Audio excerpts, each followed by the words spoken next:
Assalamualaikum warahmatullahi wabarakatuh. May tanong dito si Lin Matugas. Sabi niya, "Ya Sheikh, paano kung dumugo ang ngipin ko na hindi sinasadya, tuloy pa ba yung sala?" So, pangkalahatan, maaring sa ngipin lumabas o sa ilong o nasugatan.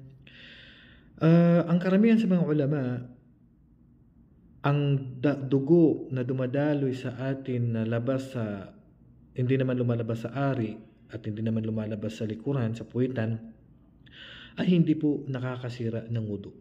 Halimbawa, nagsasala ka, nakapagwudu ka na, tapos nakaapak ka ng matutulis at nasugatan ka.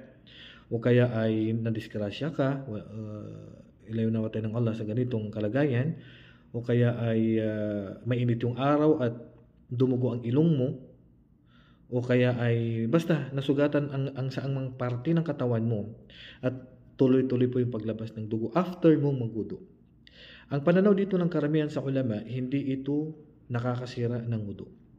Basta nasugatan ka, marami man o konti ang lumalabas sa iyo na dugo, ay hindi po ito nakakasira ng wudu. After mo magwudu, huwag mo nang ulitin ang wudu mo kung may lumabas o nasugatan ka o may lumalabas na dugo sa katawan mo. Okay? Kahit saan, sa ilong, sa ngipin, sa katawan, o saan mang parte ng katawan. Basta wag lang sa ari at sa puwitan. Yun yung makakasira ng wudu. Ngayon, ang tanong dito, paano kung sa loob ng sala, habang ikaw ay nagsasala, biglang may dumugo yung ngipin mo? Biglang dumugo ang ilong mo habang ikaw ay nagsasala o biglang may lumabas na dugo sa katawan mo.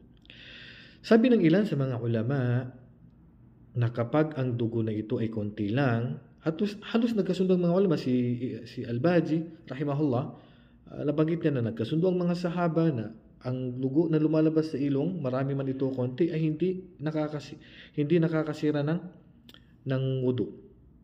Hindi nakakasira ng sala. Okay?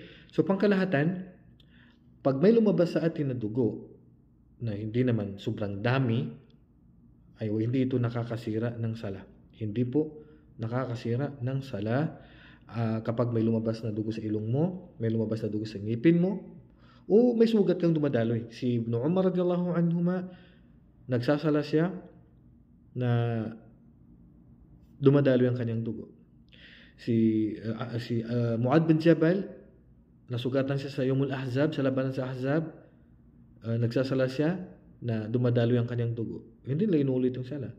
Si Umar bin Khattab, nung nasaksak siya, nagsasala siya, dumadaloy ang kanyang dugo. Si Sa'id bin al-Musayyab, nabanggit sa kitab na Al-Muwatta ni Imam Malik, na si Sa'id bin al-Musayyab, nagsasala siya, dumadaloy ang dugo sa ilong niya, pero hindi niya pinuputol ang kanyang sala. So pangkalahatan, pag may dugo na lumabas sa'yo, sa ilong, sa ngipin, o saan man, ay hindi po nakakasira ng wudu. Maliban na sa pananaw ng ilan sa mga ulama, katulad ng Hanafi at ng Hanabila, na kapag masyadong marami ang dugo na lumabas sa iyo, at talagang napakadami, so dito putulin mo na yung sala at takpan mo yon, yung sugat, din magsala ka ulit. Parang ganun yung kanilang pananaw. Pero kung konti lang naman, mga dugo lang ng ilong, dugo sa ngipin, dugo ng mga sugat-sugat lang dyan na mga konti-konti lang, habang ikaw ay nagsasala, ay huwag nyo na pong putulin ang inyong sala. Tuloy nyo lang po ang inyong sala. So, kuha ka lang, basta kuha na ng pangpunas doon, panyo, o kaya ay tissue. Yun ang sabi ng ating mga ulama. Huwag lang dumikit sa mga, kumbaga, sa mga suot. Kasi pag sabi nila, pagka nadumihan na yung suot dito, na yung sala mo, hindi na matatanggap, kailangan nyo na pong palitan ang inyong suot. So, kung dyan lang naman, tissue lang or panyo, okay na po yun.